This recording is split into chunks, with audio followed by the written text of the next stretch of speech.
रघुपति राघव राजा राम, पतित पावन सीताराम।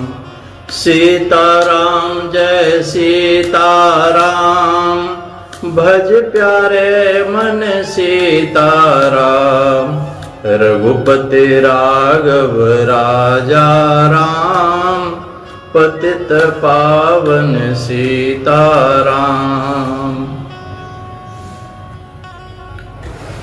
आइए, आज का प्रसंग केवट प्रसंग है। बहुत ही भक्त और भगवान की कृपा और भक्त का समर्पण। आइए प्रारंभ करते। मागी नावन केवट आना, कहे तुम्हार मरम में जाना। प्रभु या माँ गंगा के पावन तट पर एक नौका वाला केवट खड़ा हुआ है। भगवान श्री राम जी ने उस नाव के मालिक से नौका की मांग की। श्री राम कथा का यह दूसरा प्रसंग है जहां पर भगवान को मांगना पड़ा।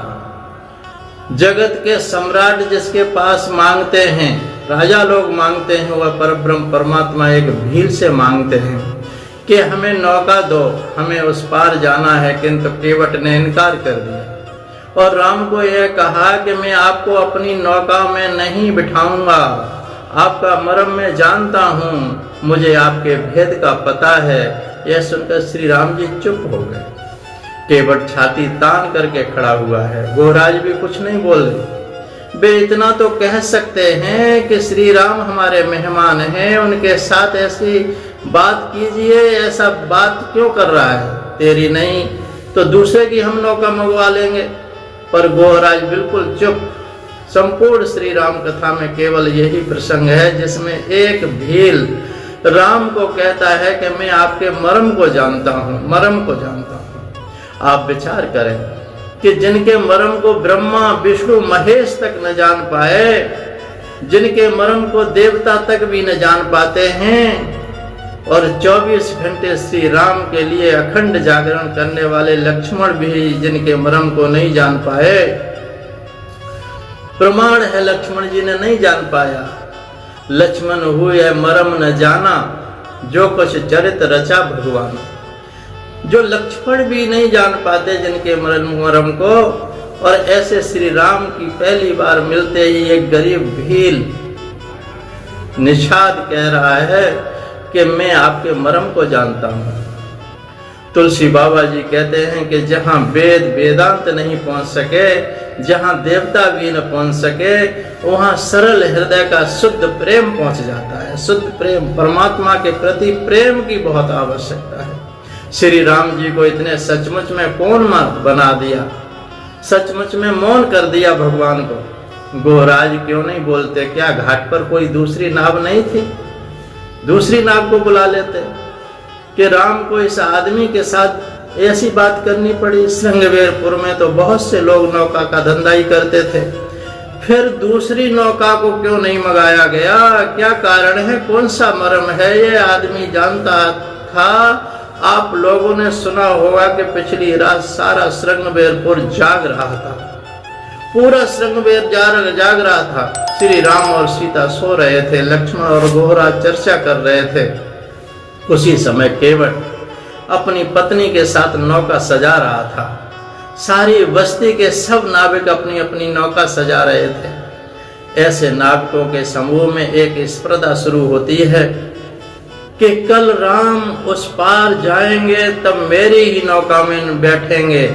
इसलिए वे सब अपने अपने परिवार के साथ अपनी अपनी नौका को सजा रहे थे।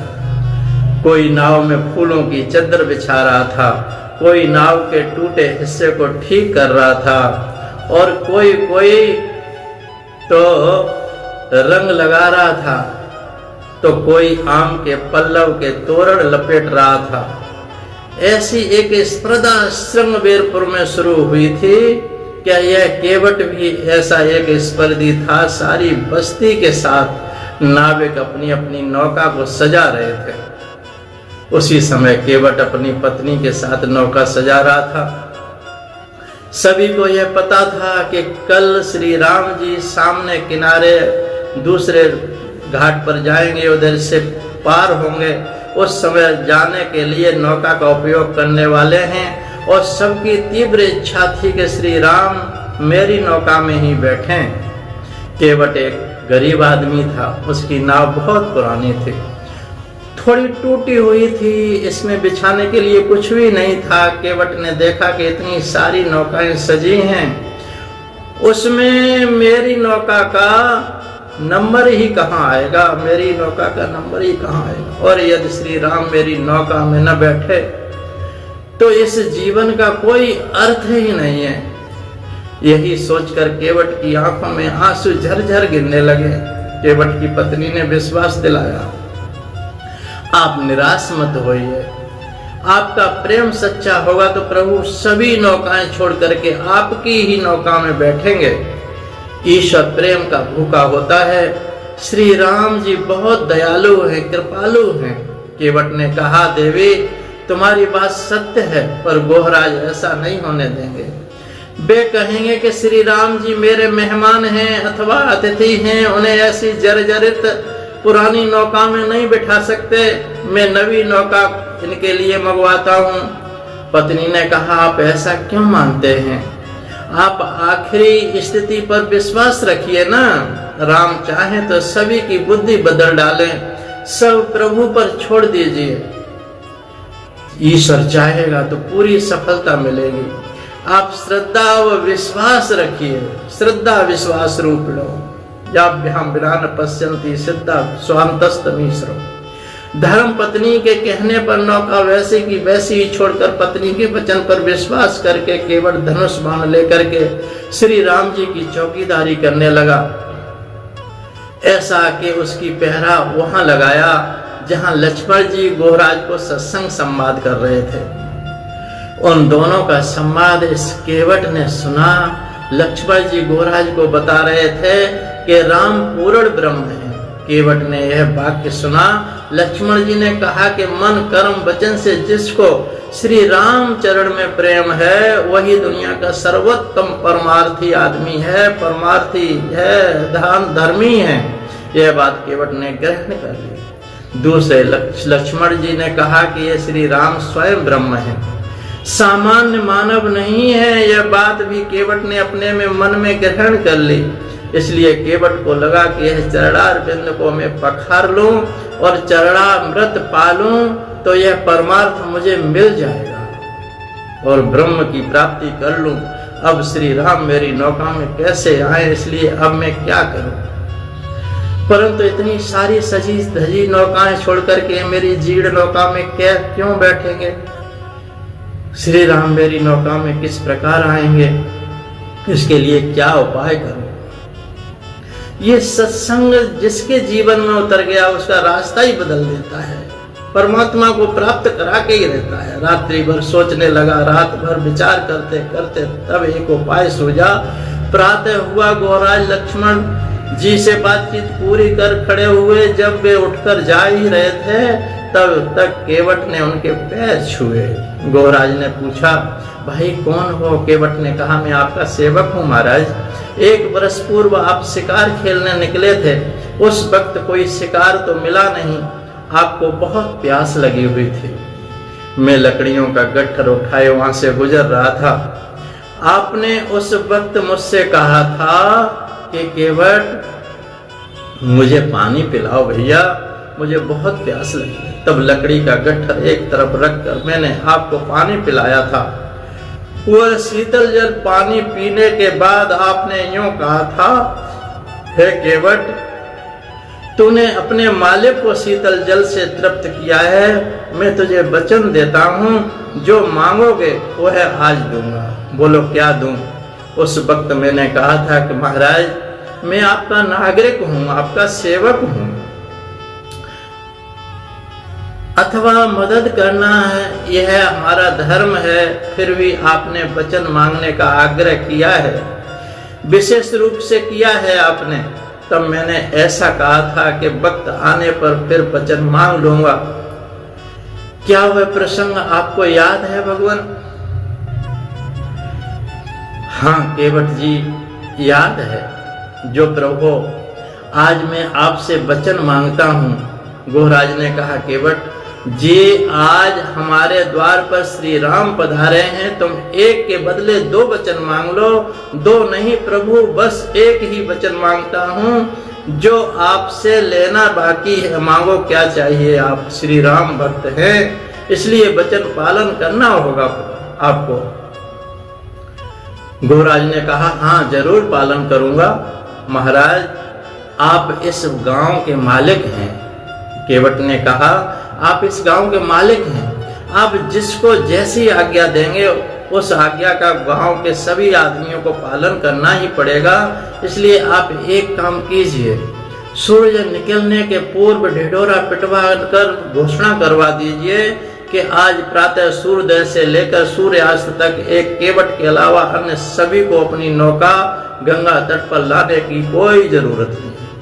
आज गंगा तट पर मात्र मेरी ही नौका रहे, इस केवट की ही नौका रहे, बस यही एक वचन पूरा कर दीजिए। महाराज गोहराज वचनबद्ध हैं। उन्होंने केवट के मतानुसार गांव में ढिढोरा पिटवा कर घोषणा कर दी है, केवट के अलावा किसी को भी अपनी नौका गंगा तट पर नहीं चलानी है। इस प्रकार जिन लोगों ने सारी रात नौकाएं सजाई थीं, उनकी नौकाएं गंगा तट पर नहीं आई। अब यहाँ एक प्रश्न खड़ा होता है कि जिन लोगों ने सारी रात नौकाएं सजाने में प्रयत्न किए होंगे, उनकी भक्ति में कमी होगी क्या? यद्यपि अन्य सभी भक्ति भाव से ही तो नौका सजाए रहे थे, परंतु है एक बात यह समझ में आती है कि उन सभी में स्पर्धा थी। एक दूसरे की तुलना में मेरी नौका श्रेष्ठ हो, मैं उनसे आगे निकलूं। स्पर्धा व ईर्ष्या ही व्यक्ति को भगवान से दूर ले जाती है, भगवान से दूर कर देती है।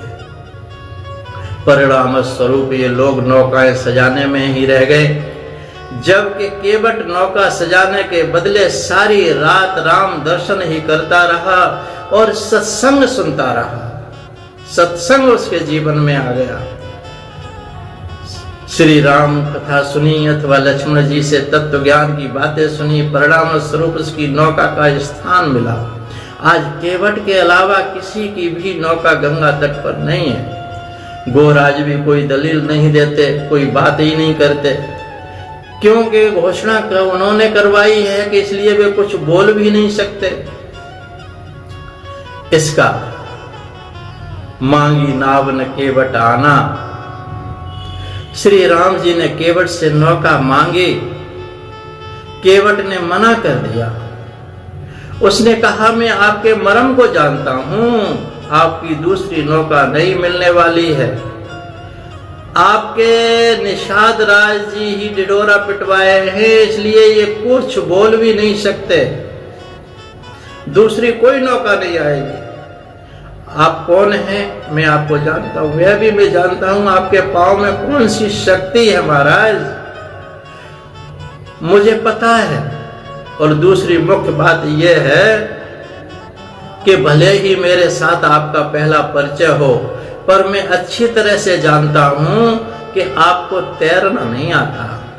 मुझे एक और महत्व की बात का पता है महाराज, मैंने ऐसा सुना है कि आपके चरण रज में मनुष्यत्व पैदा करने की शक्ति है, मनुष्य पैदा कर देती है। छुअत शिला भई नार सुहाई, पाहन तेन काठ कठिनाई।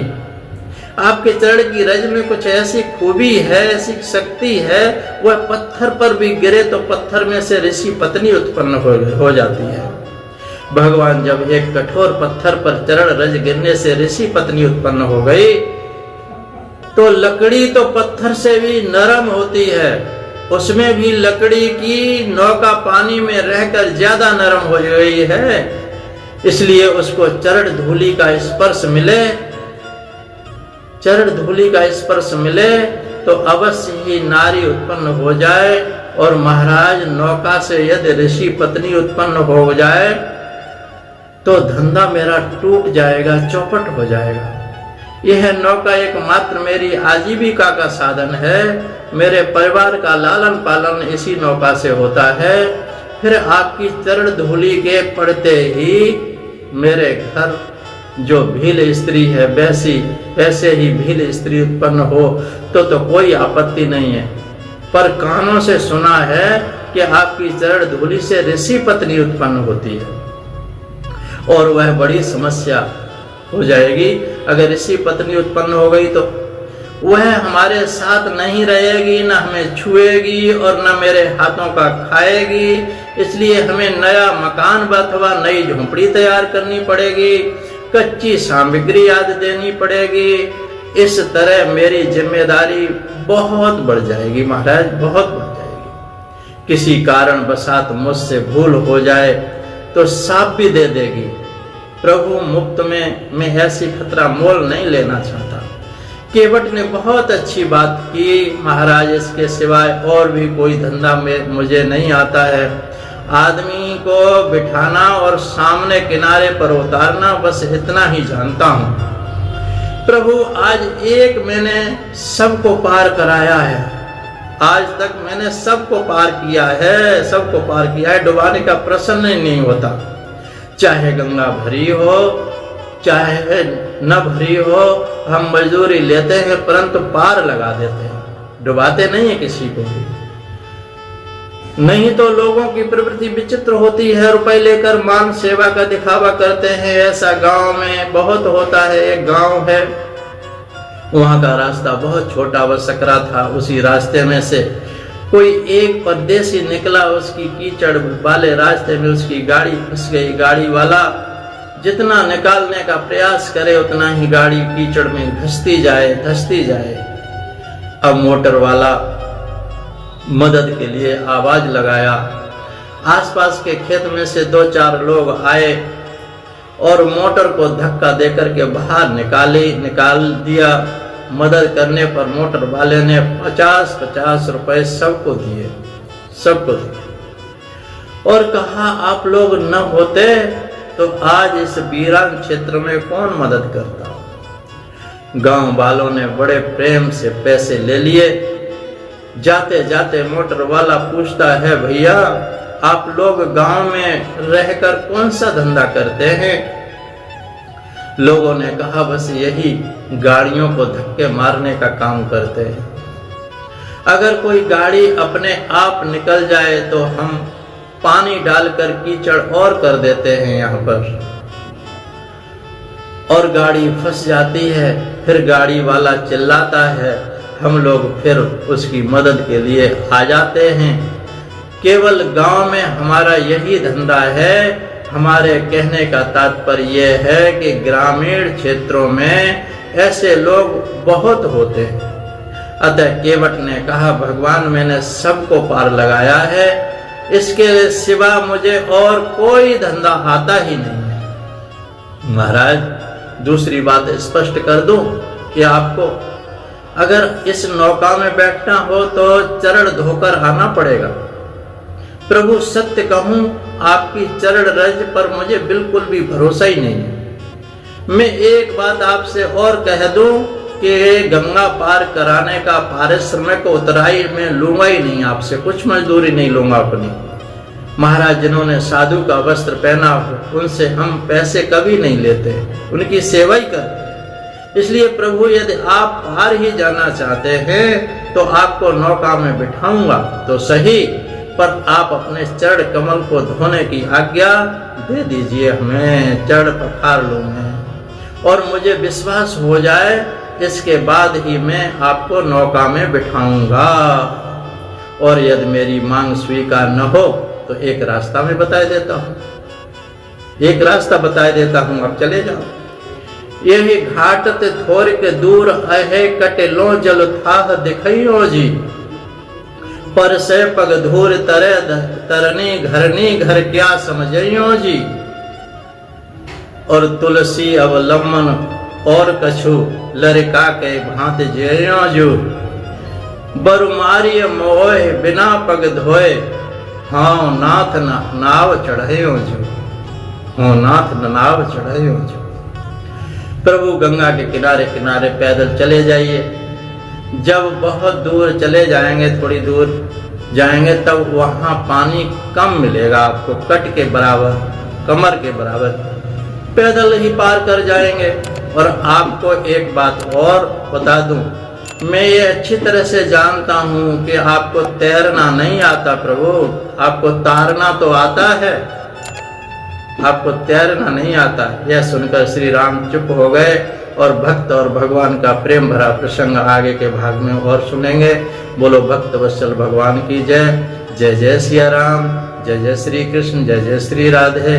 सोहम सोहम सोहम। ये थोड़े बड़े बड़े प्रसंग आएंगे। बोलो सच्चिदानंद भगवान की।